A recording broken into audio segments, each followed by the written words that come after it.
దేవుడు లేడని బుద్ధిహీనుడు అనుకుంది. వారు అసహ్య కార్యములు చేయదు. మేలు చేసే మనసు కానీ, సహాయము చేసే గుణగణాలు కానీ, చేయూతనిచ్చే ఆలోచన కానీ వారికి లేదు, వారి మనసులో కూడా ఉండదు అని ప్రభు వారితో తెలియపరుస్తున్నాడు. దేవుడు లేడు అని అనుకునేది ఎవరు? బుద్ధిహీనులు అనుకుంటారు. బుద్ధి తక్కువ దేవుడు లేడంటారు రవీంద్ర అని అంటారు పెద్దలు. అవునా, దేవుడు ఉంటే చూపించు అంటారు. దేవుడు లేకుండా మీ అమ్మ మీ నాన్న ఎలా వచ్చు? సృష్టి ధర్మం. దేవుడు లేకుండా నువ్వు ఎలా బయటికి మీ అమ్మ గర్భం నుంచి బయటకు వచ్చు? సృష్టి ధర్మం. కాలక్రమేణా జరుగుతూ వస్తుంది అని అంటాడు. కానీ దేవుడు బిడ్డలారా, దేవుడు లేడు అనేవాడు ఒకసారి ఆలోచన చేయమని.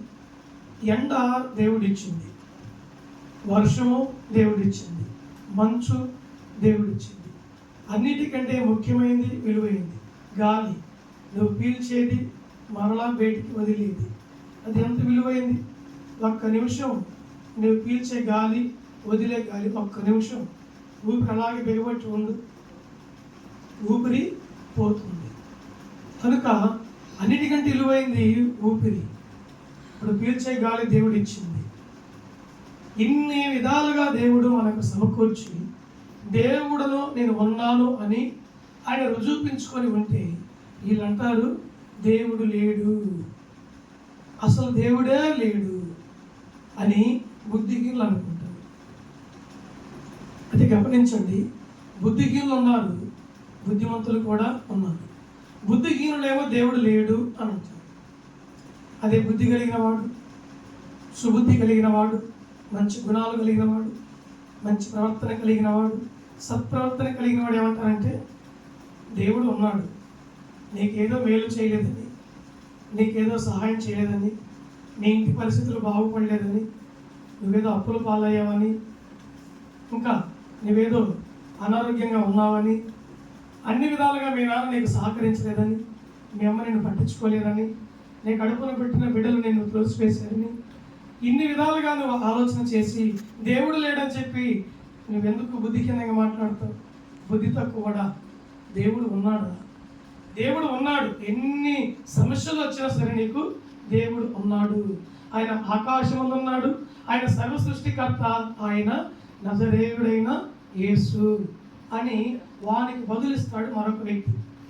అప్పుడు ఈ బుద్ధిహీనుడు అంటాడు, ఉంటే ఉండొచ్చునేమో, అసలు నాకు ఏ మేలు జరగలేదు, నాకు ఏ సహాయం చేయలేదు, ఏ కార్యం చేయలేదు, ఎక్కడికి వెళ్ళినా నాకు ప్రతికూలతలే, ఎక్కడికి వెళ్ళినా ఆటంకాలే, ఎక్కడికి వెళ్ళినా వ్యతిరేకతలే, ఒక్క సహాయం కూడా దొరకదురా, ఏం దేవుడు ఏం పాడు, అందుకే దేవుడు లేడు అని అంటున్నాడు.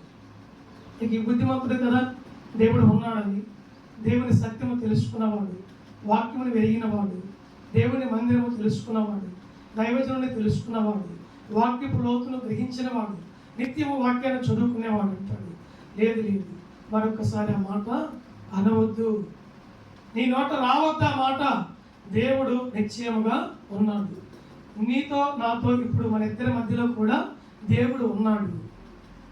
ఉంటేనేరా నువ్వు నేను బ్రతుకున్నాము, ఉంటేనేరా నీకు నాకు దేవుడు బిడ్డల్ని ఇచ్చాడు, ఉంటేనేరా మనకు కుటుంబం ఉంది, దేవుడు పంట పొలాన్ని ఇచ్చాడు, ప్రకృతిని ఇచ్చాడు, కూరగాయలు ఇచ్చాడు, మనం తినే ధాన్యం ఇచ్చాడు, తాగడానికి నీళ్ళు ఇచ్చాడు, పీల్చుకునే దానికి గాలి ఇచ్చాడు, మనం బతకడానికి మనలో ఊపిరి ఇచ్చాడు.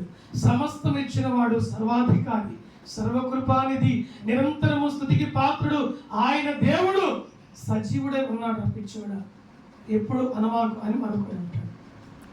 అయితే దేవుని బిడ్డలారా, ఈ లోకంలో దేవుడు ఉన్నాడు అనేవాడు ఉన్నాడు, దేవుడు లేడు అనేవాడు కూడా ఉన్నాడు. ఈ రెండు రకాల మనుషులు ఉన్నారు. ఎక్కడైనా ఈ గుంపు ఉంటుంది. ఒకడు బుద్ధిమంతుడు, ఒకడు బుద్ధిహీనుడు. ఒకడు మంచిగా మాట్లాడితే ఒకడు చెడ్డగా మాట్లాడతాడు. ఒకడు చెడ్డ పని చేస్తే మరొకడు మంచి పని చేస్తాడు. ఒకడు పేదవారికి సహాయం చేద్దాం రారంటే వచ్చాడు రైడు త్యాగశీలుడు అని వాడిని చూసి నవ్వుకుంటే వెళ్తాడు. వీడు వెళ్ళేవాడు వెళ్తాడు, వాడు సహాయం చేసేవాడు చేస్తాడు. ఇలాగ దేవుని బిడ్డలారా, ఈ లోకంలో మంచివారు ఉన్నారు, చెడ్డవారు ఉన్నారు. మంచివారిని బట్టి కొంతమందికి సహాయం అందుతుంది, చెడ్డవారిని బట్టి కొందరికి కీడు జరుగుతుంది. మంచివారిని బట్టి దేవుడు ఉన్నాడు అని రుజువించబడుతున్నాడు, చెడ్డవారిని బట్టి దేవుడు లేడు అని మాట్లాడుతున్నాడు. అయితే ఈ రెండింటిని పరిశీలన చేస్తే దేవుడు లేకుండా ఈ సమస్త సృష్టి ఈ విధంగా సృష్టింపబడలేదు. నిర్మించినవాడు ఆయన, పునాది వేసినవాడు ఆయన, సమస్త జలరాశులు సృష్టించినవాడు ఆయన, పక్షులను అలాగే జలాలలో ఉన్నటువంటి చేపలను సమస్త జీవులను కూడా నిర్మించినవాడు, సృష్టించినవాడు ఆయనే. ఈ రోజున ఈ విధంగా మాట్లాడుతున్న నన్ను, కూర్చున్న నిన్ను, వాక్యం చెబుతున్న నన్ను, వినే నిన్ను, అది మా చిన్న బిడ్డను, సమస్తాన్ని నిర్మించినవాడు, సృష్టించినవాడు, ఆది నుండి ఉన్నవాడు దేవుడు ఉంటేనే ఈ సృష్టి ఈ విధంగా ఉంది. కనుక నేను తెలుసుకోవాల్సింది ఏంటంటే దేవుడు ఉన్నాడు అని గ్రహింపు రావాలి నీకు. దేవుడు ఖచ్చితంగా ఉన్నాడు, దేవుడు లేడని ఇక నీవు అనుకోకూడదు. నీ బుద్ధి మార్చుకోవాలి, నీ పద్ధతి మార్చుకోవాలి, బుద్ధిహీనమైన మాటలు మార్చుకోవాలి.